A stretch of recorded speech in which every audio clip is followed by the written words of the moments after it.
Cut!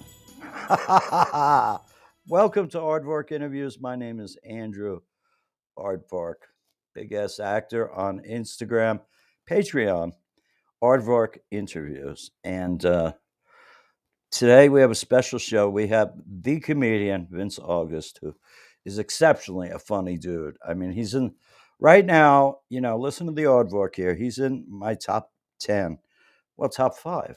I want to go with top 5 of comedians that are performing today all around the world. So maybe you've seen him around. He works on many shows and everything. And Trevor Noah, he works there. He works a lot. And we have him today. And where's Kellyanne? Kellyanne, I'm lost without you. And Kellyanne, there she is. Kellyanne, what's up with the hat? It's my Christmas hat. Oh, do they celebrate Christmas in Canada? They do in Canada. I don't necessarily celebrate Christmas, but yes, Canada does celebrate Christmas. Okay, what do you think the numbers are, demographically speaking, with Canada? Are most of the people in Canada Canadian?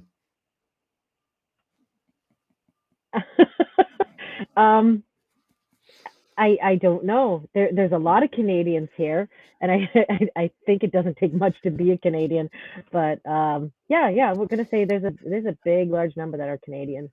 Okay. Do you think there are a lot of refugees in Canada because you have an open door policy, or is it close the gates like the United States became? What is it? I'm not sure about now with COVID and that, but yeah, we're pretty open door. Okay. So Yeah, Annie Miser. Oh, my audio. No, I didn't change anything. Can you hear me, Kellyanne? I can hear you. Oh, it's Eddie. My audio or here, maybe I'll check. It's my audio that he's talking about. Oh, your audio? I thought you sounded okay. Here, I'll change Oh, it to default. Kelly, that's you. Yeah. All right. Well, you don't have to say much for the show, Kellyanne, but what's the name of the production company? Hello, hooray! All right. We heard that pretty good. So, all right, Kellyanne, thanks for having us here. And thank you. Give to the Patreon account so we can get Kellyanne a less ridiculous hat. So please give to the Patreon account. Aardvark Interviews. There's also a Patreon account set up for Hello Hooray Live. So, if you want to throw a few shekels at us, it's not bad. I got some top people on. I want to introduce our first special guest, who I have history with because, I go to his shows just to go to his shows. That's how friggin' good he is. And, I'm not going to waste my time with the pandemic or whatever the hell's going on. But this guy, if it's not in New Jersey or something, because I think there are warrants out for me in New Jersey, so I don't want to go there too much when I lived in Weehawk. That's another story. I'd like to introduce, without any further delay, maybe a little delay, Vince August, one of the funniest people I know. Wait, hold on. Before we get Kellyanne, where in Canada? I'm in Alberta. Okay, because that's Calgary Flames area. Yes, Calgary Flames is down south. Yeah. Okay. So I'm gonna blow your mind. Okay, because look, I'm here in my office, so it's gonna be a little bit of a, what do you call it? A Blair Witch Project. But okay, the guy from New Jersey has behind him. Oh shit! A Stanley Cup banner signed by Patrick Roy. No. Okay. Way. Maurice the Rocket Richard autograph picture. Oh my Ken God. Dryden, piece of the hockey stick. This is my first ever Canadian game. This is where I was sitting. And ready? Those are the seats from the forum from that game where I was sitting. I mean, that's not even a half of my Canadian stuff, because then I have my cabinet here. Okay. These are all Canadian pucks. Guy Lafleur signed pucks. Guy Lafleur's rookie card. Guy Lafleur signed by Ken Dryden. So when I went to Montreal and I did the comedy festival, and I came out on stage in the Montreal, the Bell Center, wearing a T-shirt, people were like, oh, he's pandering. Pandering? I've been a Canadian fan since I was a kid. I got seats from the building. How many of you have seats from the building that are here watching this? And just to make a note of that, that would be the Just for Laughs. Yes. Yeah, one of the top festivals in the world. Yes.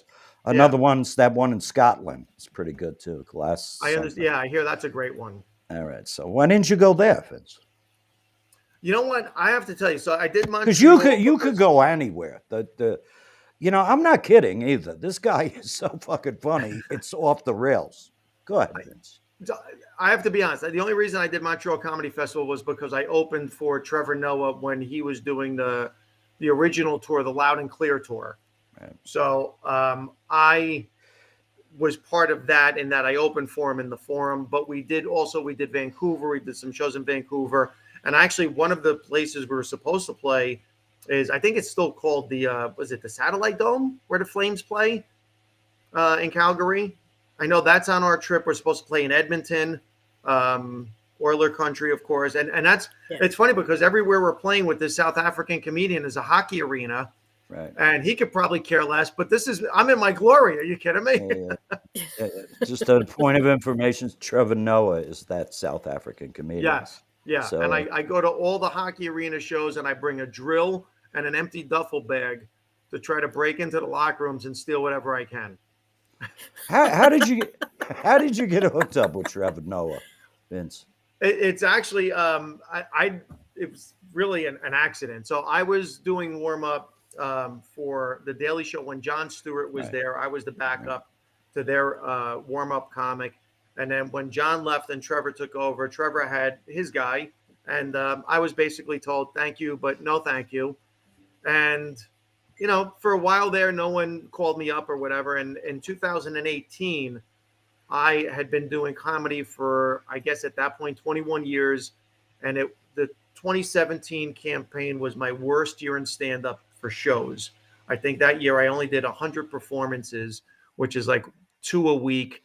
And I was like, you know what? Before this industry writes me off, I want to end and walk away as opposed to be written off. So I was going to I picked my last show for 2018. I was going to give up comedy, try to pursue more of my law career, maybe get back on the bench.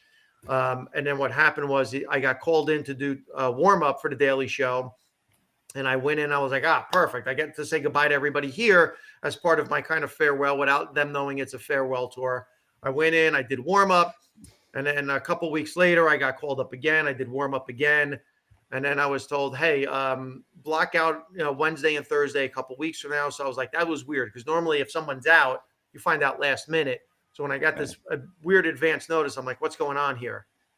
And, I did those 2 shows. 2 weeks later, get called in. They said, block out the whole week, Monday through Thursday. I'm like, what's going on with these people? So I go in, and the producer sees me on Monday and says, hey, come on, take a walk with me. I'm like, oh, shit. I must have said something wrong the last show. Trouble. I'm like, this is never good. When a producer says take a walk with me, never good. Right. So I wind up taking a walk with the producer. She pulls me down the hall, and she said, hey, listen, so when we first called you back, you did what you normally do here. It was great. And we noticed the difference in the audience. Then we kind of wanted to play around with it a little bit, and we brought you back again to see if it was just an anomaly or what happened. And I'm like, no, it was you. Then we split up a week, and we said, let's see what the real story is here. And then sure enough, that week they're like, no, look, there's a difference when Vince warms up and when he doesn't warm up. And I knew his warm-up comic, and I asked the producer, does he know? And they're like, we talked to him, we told him. And in fact, that comic called me up the next day and said, hey, look, congratulations. Obviously, you that's just your wheelhouse, man. So he didn't say there's a bomb under your car right now. No.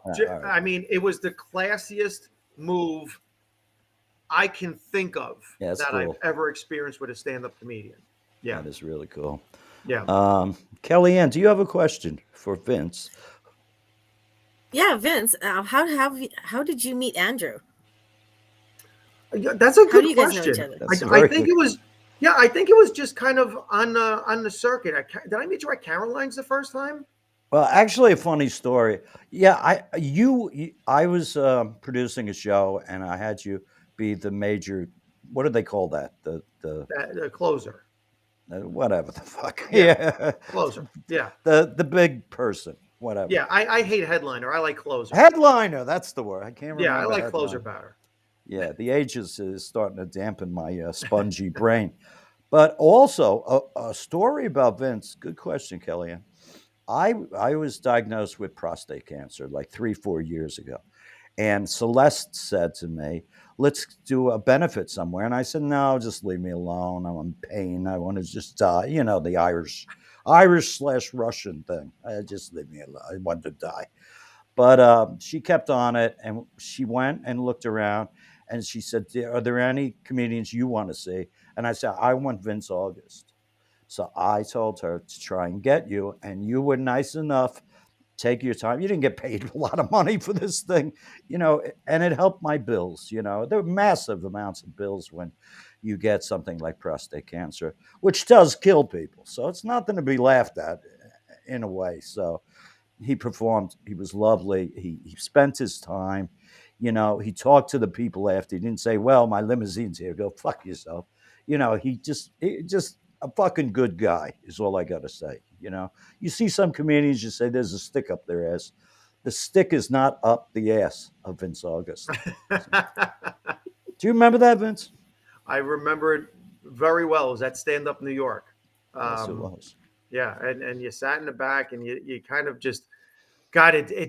I felt bad for you, not even so much for the cancer as much as sitting there and being a guest of honor for something like that. And I think I even made a joke about it. And I might have even said on stage, the only thing worse than having cancer is having a benefit where you have cancer and you have to sit through the benefit in the back. I'm like, I bet he wishes it would just kill him now. And I think it was really a horrific, inappropriate joke. And you were laughing, and the crowd looked, and I'm like, no, he's laughing. The guy who the joke is about is laughing. You can laugh. Yeah. That was a beautiful night, and now my cancer is in remission. So, I'm back to smoking cigarettes. So that's a good thing. But there you go. Right. There's no bigger F you to cancer than to do the thing that gave you the cancer again after you get over the cancer. This guy cracks me up. Kellyanne, you got to say something while I'm. So yeah, Vince. So what inspires you? And to do comedy? Yeah. Oh God, we're all mental patients. We all have the same thing. It's the notion of just standing up in front of a group of strangers and trying to make them laugh to get over our own depression. We're all psychotic people, and that's our outlet. Our outlet is try to take away the pain from the public that we feel in our normal lives by making them laugh. And as much as I'm trying to make a joke about it, it's true.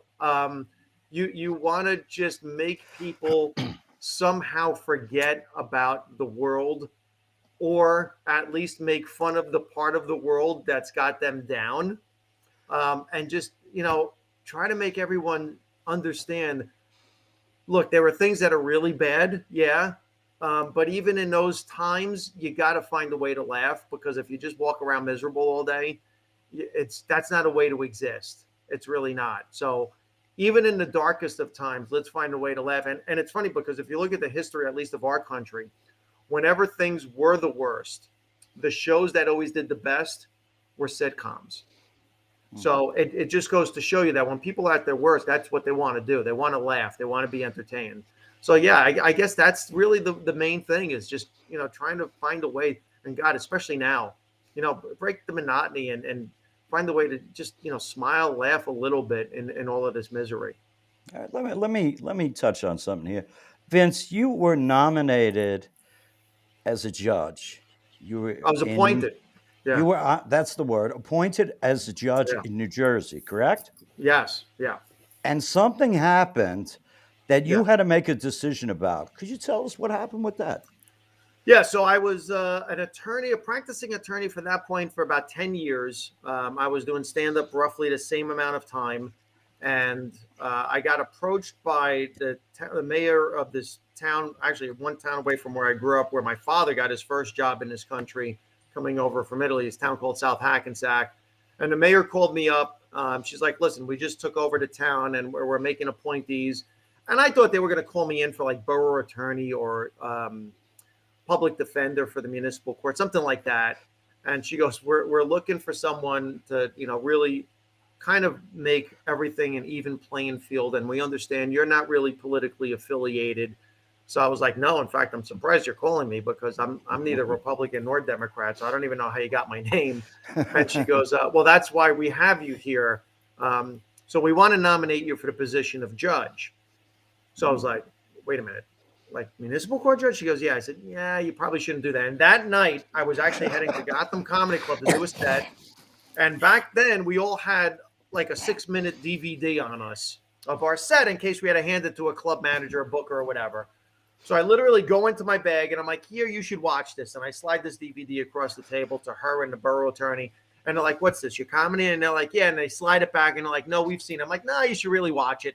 And we're playing this tug of war literally with this DVD, something straight out of a TV show. And they're like, look, we don't care about that. We know about it. We're fine with it. She's like, I don't think I didn't vet you. Of course, I vetted you. Someone came to see you and they're like, no, it's funny. It is what it is. So they said, listen, we're going to throw your name in a hat and we're going to vote for you. So it was 3 Republicans, 2 Democrats. I get a call later that week and they said, look, you got a 5-0 vote. You're our new judge. Look at that. So I'm like, so I'm like, so what do I do? They said, you come to court in 2 weeks and you sit behind the bench and you do the judge thing. And, I've been in municipal court at that point hundreds of times.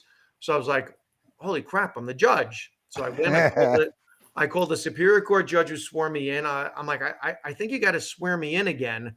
So he's like, why, what happened? I said, they just made me a judge in South Hackensack. He's like, you kidding me? I said, no. He goes, this is phenomenal. So he came over to the town. He swore me in. My parents were just over the moon. These 2 old Italian immigrants. This was like everything for them.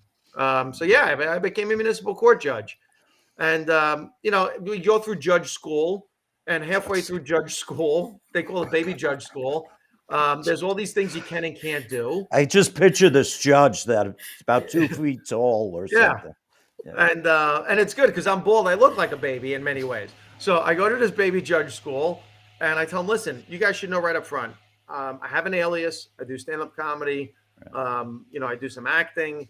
Is this going to be a problem? And they look into it and they're like, nah, as long as you don't break any of these rules, which is you don't appear on TV shows and give legal opinions or anything like that, you're fine. So I'm like, okay, I'm fine. You're fine. So 2 years later, I'm fine. I've been doing this for 2 years.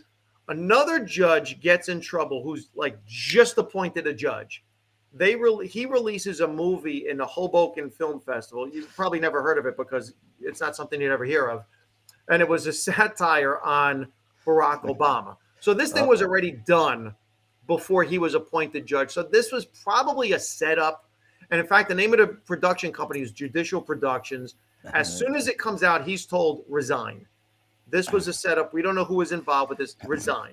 It's going to get ugly for you. Immediately resign. So he had no intention of ever being a judge. This was all for promotion, whatever.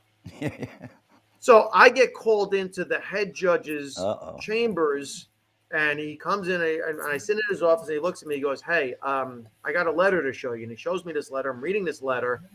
And it's an opinion about whether or not I should stay a judge. And I'm reading this and I'm sweating. And it's saying I should resign. And I'm looking at this letter. And the date of the letter, now this is 2010, is October 2008. So I'm like, wait a minute, this letter is 2 years old. How did I miss this? So I turn to the second page of the letter and I see that he's copied on the letter. I'm like, whoa, hold on a second. Why are you just giving this to me now? He's like, shenanigans. Yeah. He goes, relax. He goes, forget about all of that. What do you want to do? I said, I'm fighting this. I said, I've been doing this for 2 years. I said, I gave up my criminal practice. I said, now I'm committed to this thing. I said, I'm fighting it. So I tell the administrative officer of the court, screw you, I'm fighting this. Now, this was over my stand-up. Well, you can't tell the administrative office of the courts to ever screw off because then they get really mad. So then they start really vetting me. They start looking into me. And I'm doing this TV show called What Would You Do on ABC. Shit. Look at that handsome picture. Jesus Christ, that's a good picture. Love the tie. Love it. I don't even look like that. He looks very serious. He looks yes, very serious. Yes. Yeah. So they look into this TV show. What would you do? Where I play all the villains, and then they file a second complaint against me for doing the TV show. Oh And shit. yeah, and they're like, and a judge calls me back in, and now there's the head of the municipal court judges there. So I'm like, now I'm dead. So he says, look, what do you want to do about this? I said, I'm still fighting. So they asked the head of the municipal courts. They're like, look, you're in charge of the municipal courts. What says you? Oh, So, wait a minute. Let me ask you a question, Vince. Yeah. Could you and your baby judges storm the South Hackensack Capitol in a show of solidarity we could have done for it you? just like January 6th. We could have done it. We could have walked around in Viking costumes. We could have, oh my God, I'm going to get so canceled over making a joke about that because God forbid. Yeah, we could have put on a Viking costume. I could have gone in there and stood at the podium and taken away their podium and walked out with it like I wouldn't get caught at any point in time. No, so the head of the municipal court is sitting there, and this is his quote. He said, I sit in charge of 62 courts. If I had 62 of him, I would have no worries. He said, we're going to fight for you. He said, so go ahead, keep doing what you're doing. So my initial 3-year term ends. Democrats take over. So it's 4 Democrats, 1 Republican. I'm like, I'm dead. They're going to put in somebody new. And they're like, well, look, you have this Supreme Court case kind of hanging over your head. What do you want to do? I said, I'm staying a judge as long as you want to keep me judge. Another 5-0 vote. They reappoint me. Because the Democrats are like, we think you're doing a great job. We don't care about the politics of this thing. Oh, there's my little girl, Lucy.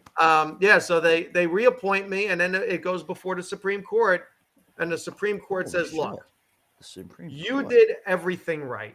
You disclosed to us who you were, what you were. Anytime we asked you for video of your stand-up, you gave it to us. You gave us all of the What Would You Do episodes. You went to ABC, you got them, you gave them all to us. Look, we don't think there's a problem, but someone standing in the courtroom, if they've seen you on stage, they've watched you on this show, maybe they don't know the difference between reality and acting and the stage and what's theater. Vince, you were giving them like 17 hours of free entertainment. They were just sitting there going, "This guy's popcorn, funny. This guy's hilarious." Popcorn at the Supreme Court. Then saying, "Oh, but we got to get rid of him." Well, let's ask him for another fucking video. That's what happened. So they basically say, "Look, here's what you could do. You could stay a judge and a lawyer, or you could stay a lawyer and a comedian actor, but you can't be a judge. It's your choice. We'll let you decide because we think you're doing a great job." So. It's my little girl again. So I gave up being she's a Shih Tzu poodle. Shih-Poo. So ready for this? You're both going to love this. Here is the most ironic twist of the whole story, and I'm really not allowed to say this, but I don't care. I resigned from the bench. For the last 2 years, he's still a judge. I have been serving as a member of the district ethics committee, which is the committee that reviews these types of things. So the committee that reviewed the whole issue, I am now a member of the committee that basically reviewed my issue, that normally presents it to the administrative office of the courts. And the reason they put me on that committee is they're like, look, you're the most real guy we have, and you've been through this. And who better to put on this committee than someone's been through it, who's been honest, who knows how to handle. So I'm now on the committee that reviewed me to tell me I should get off it. Yeah. So let me ask you, Vince. Wow. Let me ask you, are you telling these potential judges, please send me your comedy DVR now? Is that no? They get in trouble for the shit you shouldn't get in trouble for. That's the funny thing. Yeah, it's serious shit, right? The serious stuff. Yeah, that I sit there when I look at the complaints, I'm like, and you guys were mad at me? Look at what these lawyers are doing. Are you kidding me? I'm the problem. Oh, that shit is too funny. I look at people in Congress and the Senate trading $600 million, $700 million in stocks. I'm like, I told jokes, and you're worried about me? It's enough to make you want to move to Alberta. It's cold here. Wow. Wow. Yeah. That's amazing. And you know what blows me away is at the beginning of the podcast, you talked about your electric drill and coming into Canada so you Yeah, could take things home. And it was like, looting the what? You're a place. judge? Yeah, no, I'm going to loot those places. It's I'm on going the to loot like a ethics Black committee. Lives Matter It's on the protest. ethics I'm taking committee. everything not nailed down. With this Viking hat on. I'm climbing the rafters in Edmonton. I'm taking one of those Stanley Cup banners with me. Like the whole Stanley Cup. I'm taking the Gretzky banner. I'm taking anything that's not nailed down. Jesus Christ. So what are you doing now, Vince? What's going on now with Vince? I know you have a successful law practice. We all know I'm that. still a lawyer, as you can see here. I am in my office. Yeah, I'm touring with Trevor. We went back on tour. It's now the Back to Abnormal tour. We just played, I think, 20 something cities across the United States. I think we're coming back next year, but who knows now with Omicron, what's going to happen. Yeah. Yeah, I'm still doing my own shows wherever I can. You know, with things being weird with clubs and vaccines and this and that, I've been doing more local shows in Jersey. So this Right. I'll tell you exactly what happened. There was an Indian restaurant, Indian cuisine in this town I grew up in, Hackensack, and they got really hit hard by COVID, Yeah. where they got shut down. On top of being shut down, the building next to them catches fire. They put out the fire. The Oh, water floods their refrigerator and basement where they have all their storage. They lose all of their supplies. Holy During a shit. pandemic where they're doing takeout. You're not getting Indian spices and everything during a pandemic when there was enough problems getting generators and everything else and ventilators and masks and everything. So they got completely shut down. So by the time they reopened, they were kind of in trouble. So I went to the owners, who are fantastic people. I know What's them the really what's the name of this place? Art of Spice in Hackensack, New Jersey. Art of Spice. All right. Yeah, it's probably some of the most fantastic food I've ever tasted in my life. Not just, because it's any cuisine. So I went to the owners. I'm like, listen, why don't we do this? I'm looking for a place to perform. You need people to come in and eat. How about once a week on a Thursday, I come in, a mic, a speaker, a chair, and just entertain your guests for free, no cover charge. Have them eat, and at the end, we pass around a hat.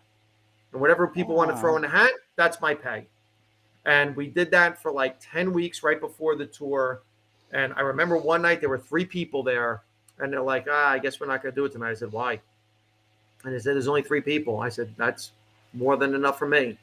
And I literally sat across from these people, and we sat because you know what? Look, you never know what those 3 people are going to say. And then sure enough, the next week, there was 40 people in there.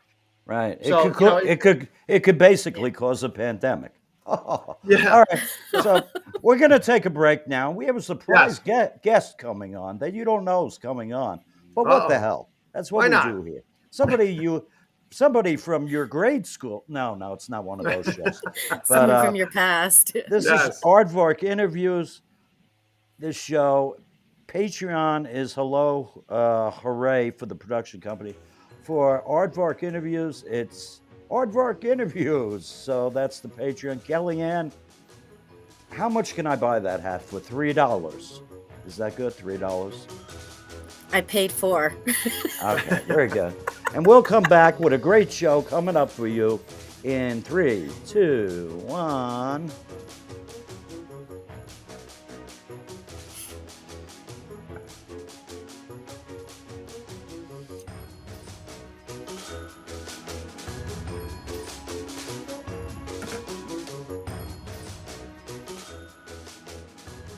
There's the music, the canned stock music, so we don't get sued.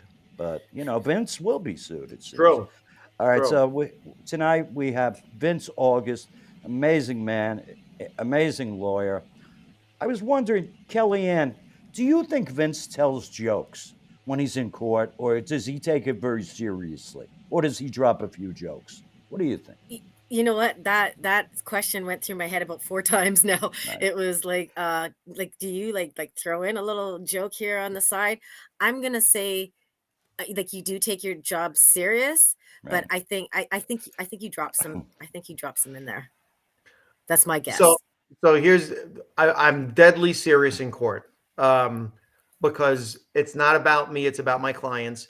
However, if there is, and I know some people hate this word, if there's an organic moment where something funny is happening, you bring the humor to it, not because you're being a comedian, but because you need to break the tension in an otherwise tense situation. Yeah. So there was a time I was in municipal court and I was reading somebody their rights, and I said, "Do you understand these rights?" And there was like a 2.5-year-old, 3-year-old kid, and the kid went, "Uh-huh." I'm like, "Well, look, the kid understands. If he understands, you should understand." And like everyone started laughing because of that moment. So if something like that happens, yes, but I don't go out of my way. Like a lot of attorneys try to go out of their way to be funny because they think that, attorneys think they're funny. They're not. Judges tend to do it. And the best thing about judges doing it is, of course, as lawyers, you all laugh because it's the judge. What are you going to do? Be like, "Oh, this clown?" No. I was like, "Oh, this judge, he's great." All Right. right. So I promise you a surprise guest. Yes. I think you know this fella. Do you know who it is or not? I know, because I don't have my glasses on, so I can't read what's happening here. I hope no one's giving me directions. All right, so Teddy, who is this good-looking guy? Kenny! What's up? What's going on, man? Good What's to up, see Kenny? Kenny, my man. you. Merry Christmas to everybody. Hey, Merry Kenny, good to Christmas. see you. This is Kellyanne, our co-host. She's in Nice Canada. to meet you, Kelly. She's wearing that Nice to hat. meet you, Kenny. It's my Christmas hat. Kenny's a professional, or as they like to call it, working stand-up comedian. One of the funniest fuckers I know. And I think Vince and Kenny might be working together at some time. I'm not sure. Is that true? We are. But we're working together all the time because we're in the same industry. But I'm going to tell you something about Kenny. What Kenny does for comedy is one of the hardest things there is you can do for comedy. He runs a comedy room. And there is nothing harder in this business than running a comedy room for a couple of reasons. One, where his comedy club and the comedy room is located, it's literally down the block from what's considered to be the mecca of comedy in New York City, if not the country. So he's competing against the biggest rooms in the city, one. Jesus. Two, he manages to pack the room every time and manage a lineup where when you're a comedy club booker or you run a room, man, that's the worst thing to have because everybody is up your ass. Yeah. And he does all of that. And not only does he do it, he does it incredibly well. And that service that he brings to this business is the most important service anybody can bring to this business because people like me don't work without people like Kenny. That's right. That's how important he is to this business. So let me say, I produced a few shows. It's a fucking thankless job, you know. Awful. How do you do it, Kenny? Let us know. How the hell do you do it? Well, when I first started, I was 39 years old. So I couldn't hang out all night with these young comics and for late night spots. I just created an open mic for myself up in Spanish Harlem and just kept going back every week and working. I got another room up in Harlem. So then I had an open mic and I had like a restaurant show. And then I started moving downtown at the Lantern and Felucas before that. And then around to the Grizzly Pear. And that was just pretty much it. Like just outworked everybody. What I just like is keeping dope, diverse lineups, you know, and that's what my whole thing has been the whole time. So that's why my production company is called Different Shades of Comedy. Different Shades. Kenny, tell us a few comics you like right now. Definitely, I like Chappelle. I like Vince August, you know. hey, you know what I mean? Like, I actually, no, seriously, when I first, like my first time ever at Caroline's, I always tell Vince this story. I was doing the Bringer show and I had brought out a big old crowd, like 45 people, and I was excited and all of that. And I watched him headline the show.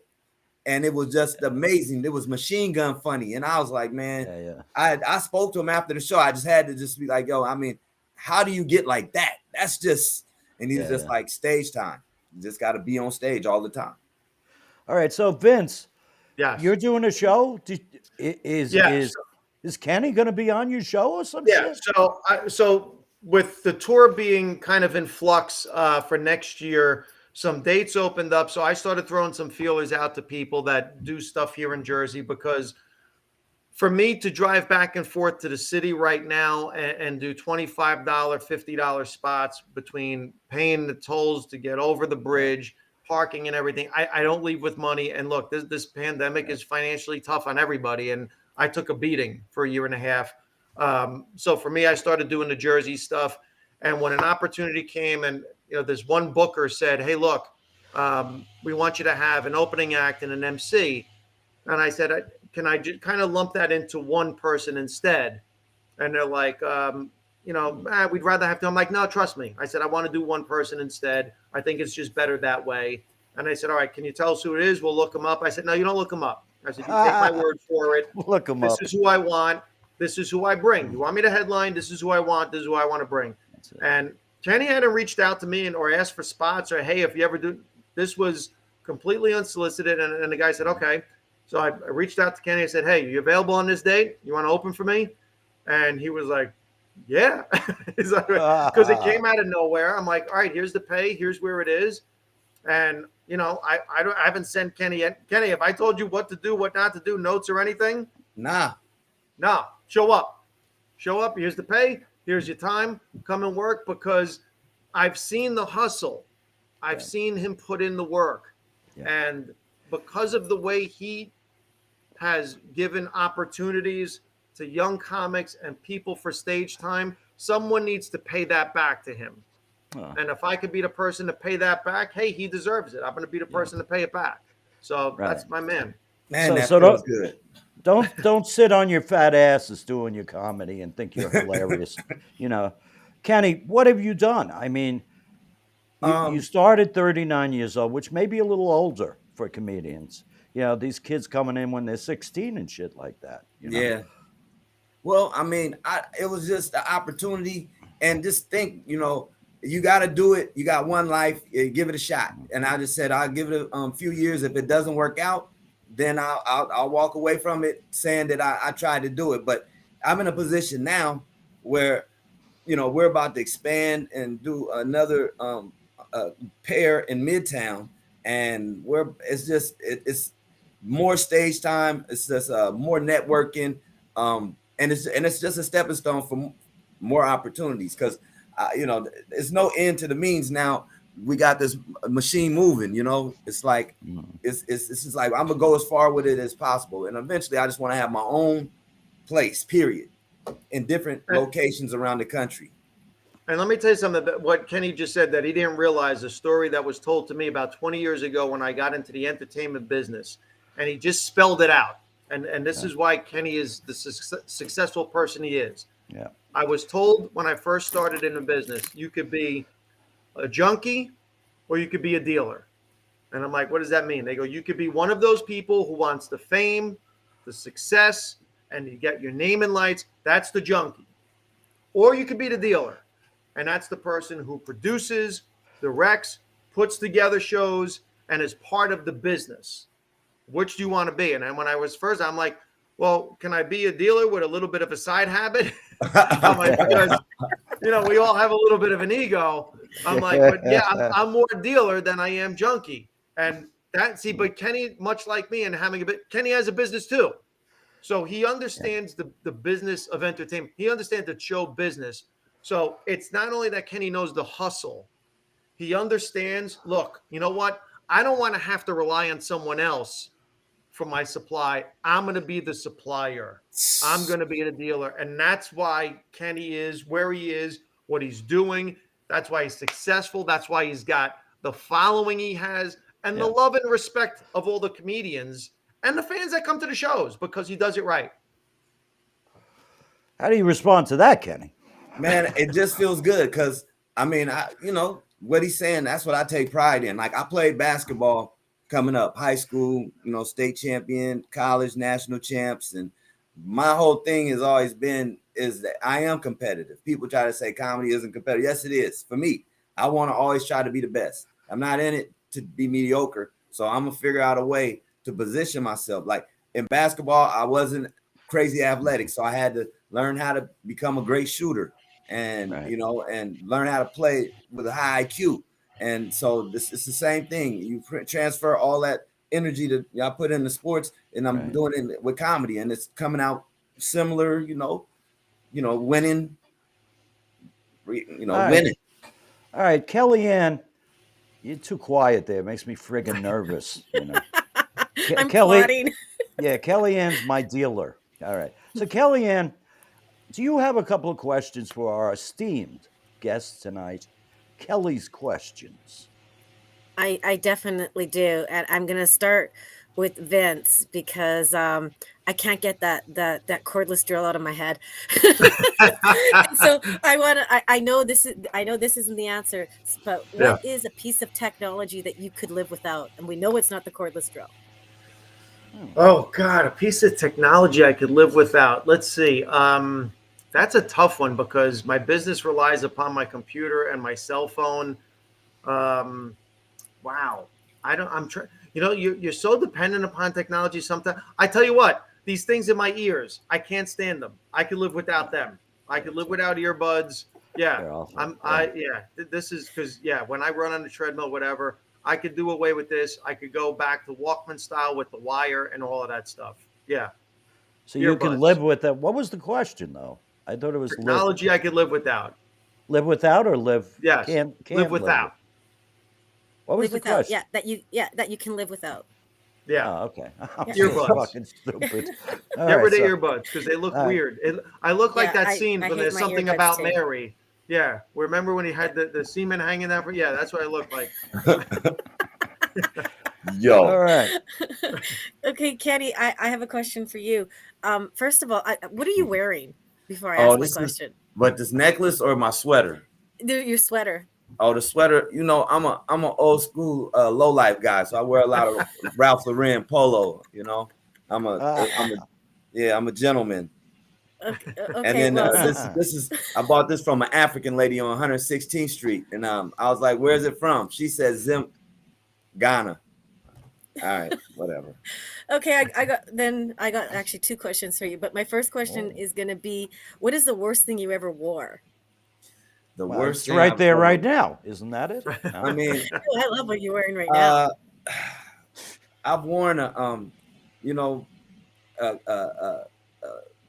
worn an outfit on Halloween that I probably shouldn't have. The little Spider-Man suit that I had, that it was a Ooh. little too revealing, probably. You got any pics? Teddy, I mean, can you find it on Instagram for me, please? No, Oh, no, man. leave him alone. Leave him alone. That's Okay. bad. I'm sorry. Well, like he said, I was too quiet. Okay, my other question is, are you a dog person or a cat person? Mm. I'm a plant person. I don't I do see. animals. Are those plants real behind you? Yeah, I got a green thumb over this pandemic. I repotted Wow. all of these myself, and That's I got them amazing. growing. They healthy. I got a watering system and all that. I don't Holy do my shit. dirt in the streets. I do my dirt in the living room. I just got into planting too, and my little trick for my plants is I give it moon water. I feed my plants moon water, and they just grow like you wouldn't believe. So look it up. Moon water is Moon water? amazing. Moonwater. What Moon the water. fuck is that? Moon water. I make Oh moon man, water. it's shipping me out again and shit. Do you have a You question don't know for my Vince? moon water thing? Yes, Yeah, I do. yeah. So Vince, what is one thing that you wish you could do that you probably never will? Oh. Ooh. Probably get a pilot's license. I love to fly. And I took a pilot lesson once, and I was in the cockpit, and they let you fly the plane for a little while on your first lesson while you're learning all the mechanics of the plane. And that was one of the coolest things I've ever done. Wow. Because I just, to me, air travel is amazing, and I love to fly. So if I could do anything, like when I hear like people like John Travolta and Harrison Ford have pilot's license, and people like, really? I'm like, no, that would be me. I would love to have a pilot's license. I actually, when I was in college, I applied to the Air Force Academy in Annapolis. Wow. I wanted to learn how to fly. I wanted to learn how to fly an F-15. So I didn't get in. I didn't have the SATs to get in. So that was always my thing, to learn how to fly. So yeah, that would be it. You see, in my mind right now, when you say that, I think of you and Kenny in a big hot air balloon going above the sky and screaming at people, "It is balloon! It is balloon!" But that's what I think. So, Why is it going to all be right, a hot air balloon? Why do you have to make it that? isn't that what they fill it with? You could have made it anything. You could have made it like a glider even. But All yeah, right, a I glider. mean, Huh? All right, let's A make Vince balloon. happy. It's a glider. Now, let me ask you a question, Kenny. I followed that shit like a year ago. You had or maybe it's 3 years ago with the pandemic, but you had this comic book and shit. And I said, that's pretty interesting. Are you still doing that, or what's going on? Teddy, it's Well, a now I'm comic glad you book. brought that up because it was a couple of projects that I kind of, you know, I just said this is interesting I when I got saw it. busy and I kind of, left them to the wayside. That I was just like about a week ago talking to somebody about, kind of going back and revamping some of those little cartoons and keep writing it a little and see what we can get a little traction now that got a little bit better of a following and stuff like that. So yeah, I'm gonna probably get back to writing that soon. That'll be my New Year's resolution. I really like that. I like the comic books and shit. Are you going to be in this, Kenny? Yeah, well, the whole thing is that it started the night that Hurricane Sandy. We had a party that night, and I went to the store and got shocked by some black lightning. So that's how I got the streak in my hair, and my feet had magnets. So now I can subway surf. Are you going to be on that show though at the comic strip, the Next Gen Superstars or something? Oh yeah. Oh wow. Now, what do they mean next gen? What do they mean by that? I don't know. The next generation, they got all these. They got Gen X, and they got what they got the new generation. That's like Gen Z, and Gen then Z. yeah, that's the new ones. They do whatever now. Yeah, open minded. They like all the letters. It doesn't matter. They just hang out. They do it. So when are you guys going to be performing together? it's I think the last weekend in May. No, May. Listen to me, January. January. Last weekend in January. It's in Maywood. That's why I have May in my head. It's in Maywood, New Jersey. It's probably going to sell out. It's funny enough. And I love when they have these shows at these places. It's at a Catholic grammar school gym, which whenever you hear of these shows, you think to yourself, "Oh my God, I'm going to a Catholic grammar school gym. What the hell happened to my career?" And you think they're going to be the worst shows ever. And it's 400 parents that pack this place that are dying to get away from their kids because their kids are in the house with them because of the pandemic. And they're like, "Oh my God, I can't stand these little fuckers. I got to get out." And then they put together a show in a gym in the school where they send these little bastards. And it winds up being the best show. Some of the best shows I've done are in these types of theaters, in these types of spaces, and you think nothing of it, and they're really a lot of fun. And like I said, it winds up being a ton of people that, again, normally to get 50 people into a comedy club, it's tough. Yeah, Here, you get 8 times that in one night, and it's a lot of fun. It's everyone comes in a good mood. They bring their own alcohol, and it's part of a fundraiser. So we're going to be doing some good as well. That's a recipe for good behavior. Bring your own it's alcohol. a recipe for a really good fun night. Yeah. But let me ask you, the two of you, a question. What is the freakiest ass place you ever performed in? You want to go first, Kenny? Because I know mine. Freakiest place. Go ahead, Vince. Oh, well, I mean. Well, you got it, Kenny? Go ahead. I've done at a hookah bar where they couldn't even see you with so many people in there. And the only thing, you just had to make sure that the sparkler didn't catch your hair on fire because it was just people all around you and belly dancers. And they even had a midget belly dancer too. So it was pretty provocative in there. All right. Sounds fun. Kenny, mine isn't the freakiest, but I'm going to tell you the worst place I ever performed. Worst place I ever performed was in a mall in New Jersey at 11 o'clock in the morning. Oh, All right. no. So you're in the middle of this mall, and there's a stage set up that was part of a fashion show. And behind us is the second floor where people can look down, and there's just moms pushing carriages around. There's like the coffee place is up the way making cappuccinos with the steamer and everything going. And people have no idea why this bald white guy is standing there just yelling at people from this stage. And there's people sitting there. Some of them are not paying attention, others aren't. And it was just this insane scene that literally just could have been some dude that walked into a mall and decided to just start talking shit. But it was actually part of an organized show. And there's just people randomly walking around doing whatever they want. And you can't say anything because you're in a mall. So when a woman walks behind you with a carriage with a kid, and the kid is like, "Hey," you can't turn around and be like, "Motherfucker, shut up! Can't you do that?" You know, you can't do that because he's right, you're wrong. You're in his space right now. So that was the worst one. But sorry to interrupt you, Andrew. I know you had a question. No, it's just this is more fodder for the ethics committee, I guess. But Kellyanne, do you want to throw a shout out for our shameless promotion segment? Oh, do I want to throw a shout out for Yeah, myself? sure. Let's get you involved here. You're very quiet I'm all tonight. good. I'm all good. I like just coming here and hanging out.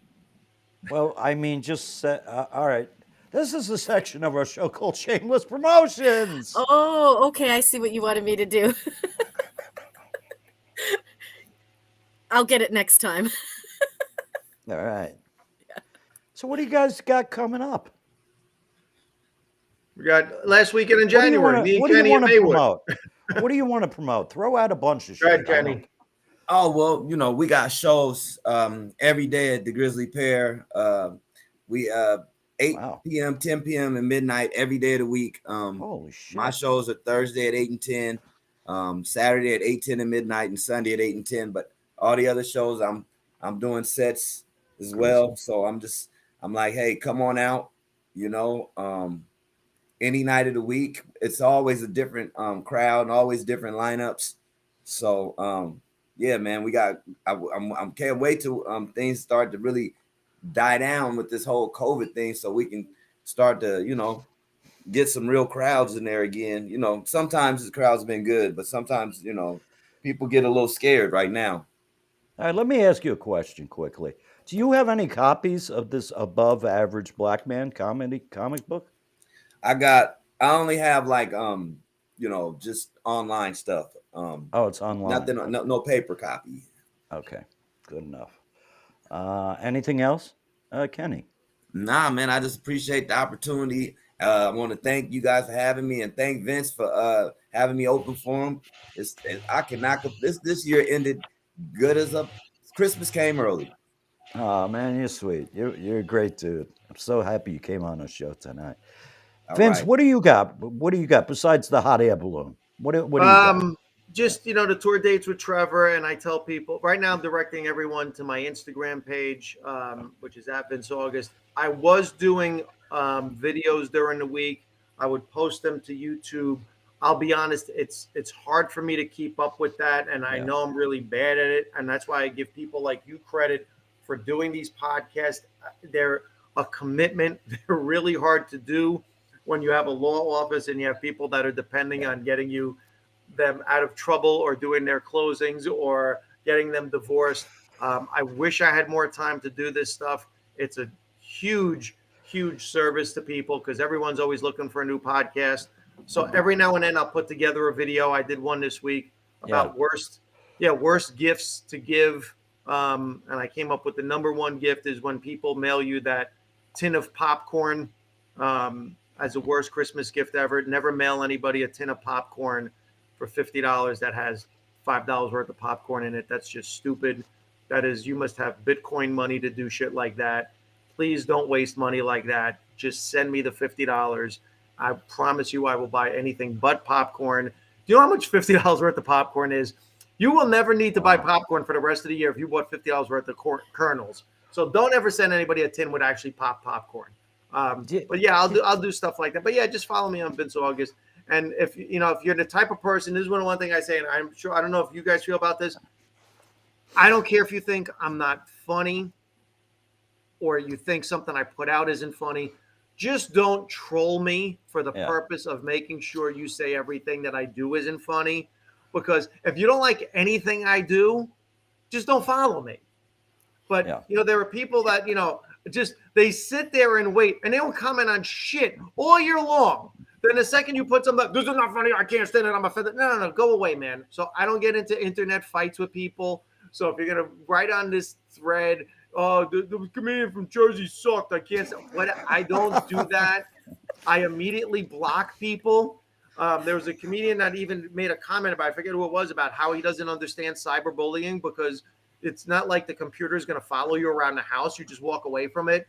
And that's what I do. I literally just block people. I delete people. I don't have time for hate. There's too many people that enjoy what I do. I focus on them, not the negative, because it's, live in your own hell. I don't care. Just don't bring your hell to me. All right, let me ask you a question. We'll be closing soon, but thank you, Vince, also coming on the show. You're a fucking great guy. I mentioned the cancer thing and all that, Oops, let me hide the cigarette. I look like a fucking idiot. But Vince, why don't you have a friggin' TV show, being a judge or being some lawyer or doing something like that? What are they waiting for? Some of these bozos I watch on TV are fucking terrible. They're not funny. I'm not gonna lie. I've had a couple near hits. The one show that had the kibosh put on it was actually the kibosh was put on by none other than Judge Judy herself. Yeah, I figured that one out. Yeah. I was pitching to when she was at Bronson Sunset over at CBS, and they were all in. They loved my idea to kind of mix something up and do something different. And she was like, no, not as long as I'm here. Why? Why would she do that? She's got enough fucking money. She's making awful dollars. I'm going to tell you something about the people in this industry. They don't care about how much money it is at one point. It's just about dominating the industry. Holy shit. Look, I don't look at every movie that comes out. And if you don't say to yourself, oh my God, again, with the same actors over and over again. I mean, look, SAG AFTRA is the funniest organization there is. And I've been a member for 20 years because every time they make fun of politics, I'm like, you guys are the worst. Worst organization or entity to ever shit on any political structure. You're so top heavy. 15% of your membership works. You raise the rates for or the qualification for health insurance during the middle of a pandemic. You don't make sure people get work. You're not a union. You're a guild. You take and you give back. Literally, it's 15% of the members of the Screen Actors Guild can earn a living. So it's one of those things that I look at and I say the industry itself doesn't allow. I mean, come on. Jennifer Aniston had to be in the Facts of Life live show. Really? We couldn't find any. When is SAG AFTRA going to step forward and say, look, in every movie, you've got to have 2 new principals that have never been in a movie or show before. They don't do it. That's why I laugh whenever I hear anybody in Hollywood shit on any type of politics. It's like, stop it.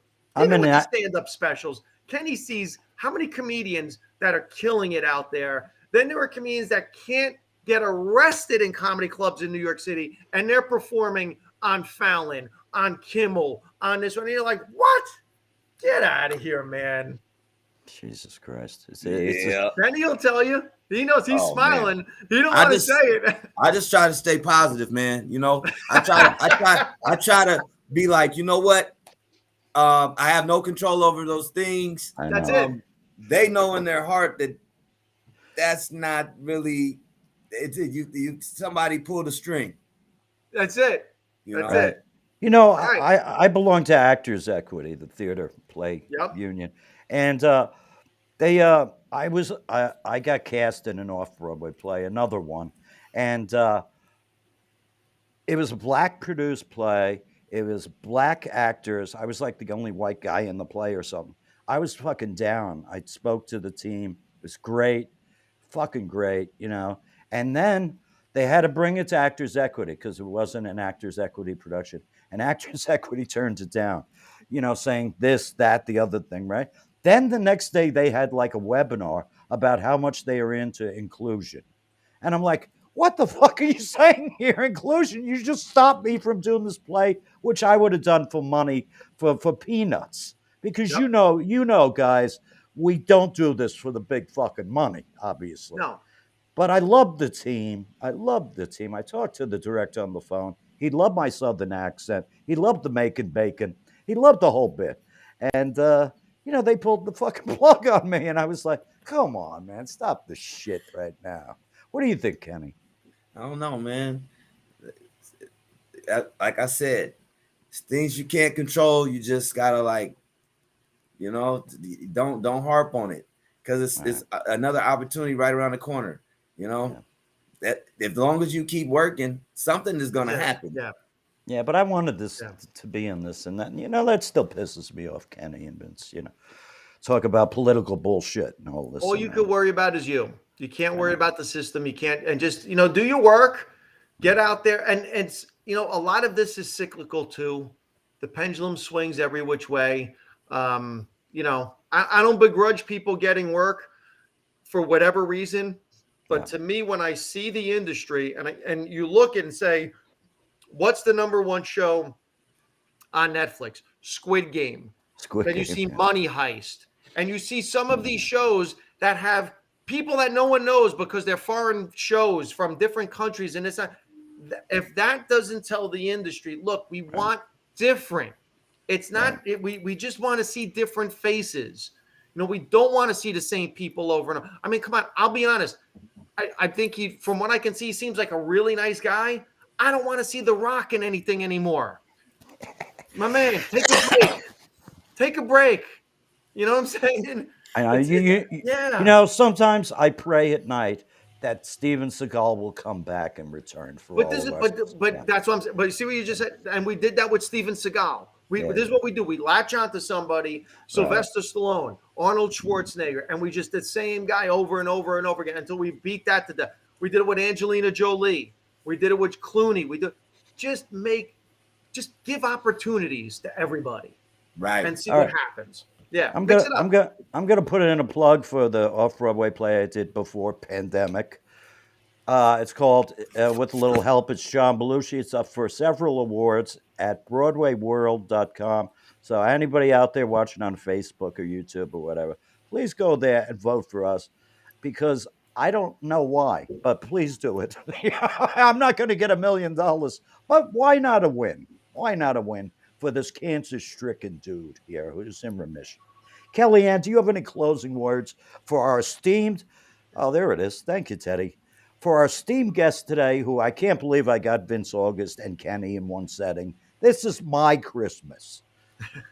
What do you think? Yeah, Kellyanne? definitely my Christmas too. And it's been a pleasure meeting you both. And Kenny, I'm serious, look up the moon water. And Vince, I need your address because I got something I'm going to send you. So you got to send me your address. Damn. And I'm going to 2 plugs. One for Kenny.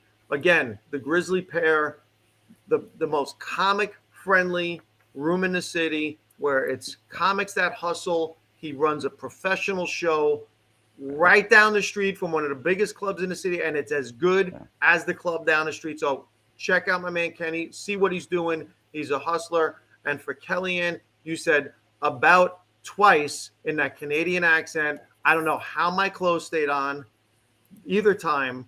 But yeah, as someone who's a huge Canadian fan, I hear that accent, and yeah, that's one of, people say, what are the sexy accents? Right? No, a Canadian girl went about again. You can't see, but everything else below the waist off right now. Kellyanne, could you say the word about for Vince right now? About? There it is. Nice. Come on. Every guy watching I'm blushing right now. All right, that's our show. Any closing words from our esteemed guests? I do love the two of you so much for coming on. Anything you want to end with? Just thank you. Appreciate Thank you for coming. Thank you. What's the name of the production company, Kellyanne? About? Hello, Hooray. All right. She says that so wonderfully. Next week she'll get my Hulu account. All right. Thank you, everyone. Aardvark interviews every Monday, 5:30 p.m. Check these guys out. Check the Grizzly Pear out. I perform there myself, and I've been there, and it's much better than the fucking Comedy Cellar, a lot of the comics. So that's, I'll get sued for that one too. So let's all go down in flames together. Aardvark interviews. I'm Andrew Aardvark. Vince August, wonderful man. Give him a TV show or something and stop this fucking nitpicking around here and screwing around it. Merry Christmas to Holidays, everyone. everyone.